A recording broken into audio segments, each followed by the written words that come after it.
धर्मशाला में शीतकालीन सत्र की शुरुआत 18 दिसंबर से हो गई है। सत्र के बीच हिमाचल प्रदेश बेरोजगार नर्सिस एसोसिएशन का गुस्सा तपोवन के प्रवेश द्वार पर फूट पड़ा। एसोसिएशन ने सड़कों पर उतरकर रोष प्रदर्शन करने के साथ साथ अपने अधिकारों के लिए माननीय न्यायालयों का दरवाजा खटखटाने की बात कही। संघ की मुख्य मांग है कि स्टाफ नर्स के पदों को R&P रूल्स के तहत ही भरा जाए। गौरतलब है कि साल 2010 के बाद से विभाग में स्टाफ नर्स की भर्तियां कमीशन के माध्यम से होती आई है। अब जबकि R&P रूल्स में संशोधन हो चुका है, जिसमें 45% कमीशन और 45% बैच वाइज चयन का प्रावधान है।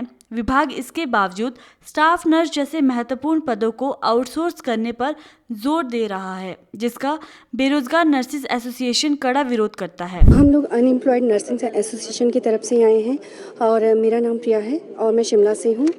और सर, हम लोग एक्चुअली जिस डिमांड को लेकर आए हैं वो है हमारी बैच वाइज और कमीशन के लिए। हम लोग बैच वाइज और कमीशन की डिमांड पिछले 3 साल से कर रहे हैं, क्योंकि हर साल बैच वाइज और कमीशन की पोस्टें निकाली जाती थी और उसके तहत हम लोगों को इंतज़ार करना पड़ता था। हमें कंफर्म होता था कि चलो कमीशन आएगा, हम लोग एग्ज़ाम की प्रिपरेशंस करेंगे।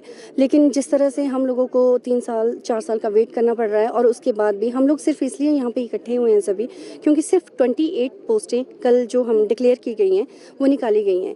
तो हम लोग ये सोच रहे हैं कि हम 2009 से लेकर 2024 जो कि अभी जाने वाला है, तो सोचिए आपके 2009 से लेकर 2024 तक कितना स्टाफ अभी पेंडिंग होगा पीछे।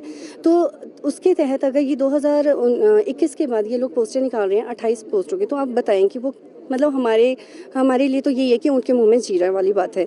तो हम लोगों को इस तरह से ये लग रहा है कि अगर हमारा वुमेन कैडर है तो शायद हमारा शोषण किया जा रहा है, क्योंकि हम लोग हर बार सेक्रेटरीट में जाकर, हर विधानसभा में जाकर हम लोग डिमांड रख रहे हैं कि सब प्लीज़ हमारी पोस्टें निकाली जाएं, लेकिन हमारी बात को अनसुना किया जा रहा है। हम लोग सर का वेट कर रहे हैं। हम लोग हर बारी गए हैं, सर ने हर बार कहा है कि हाँ मैं निकाल रहा हूँ, लेकिन जब भी वो कहते हैं कि मैं निकाल रहा हूँ, पोस्टें निकाल रहा हूँ, उन्होंने पहले कहा कि मैं 350 पोस्टें निकाल रहा हूँ, फिर उसके बाद कहा उन्होंने 100 पोस्टें निकाल रहा हूँ, अब उन्होंने 28 पोस्टें निकाल दी हैं। तो हम लोगों को ये टेंशन हो रही है कि अगर आप इतनी कम पोस्टें निकाल रहे हैं तो आप अपने नर्सिंग इंस्टीट्यूट जो खोल रहे हैं प्लीज इनको बंद कर दीजिए। हिमाचल प्रदेश बेरोजगार नर्सिस एसोसिएशन का राज्य स्तरीय प्रतिनिधि मंडल 18 दिसंबर को विधानसभा में मंत्री विक्रमादित्य सिंह से मिला और उन्होंने अपनी मांगे रखी। इस दौरान संघ के पदाधिकारियों ने अपनी मांगों की अनदेखी पर जमकर नाराजगी भी जाहिर की।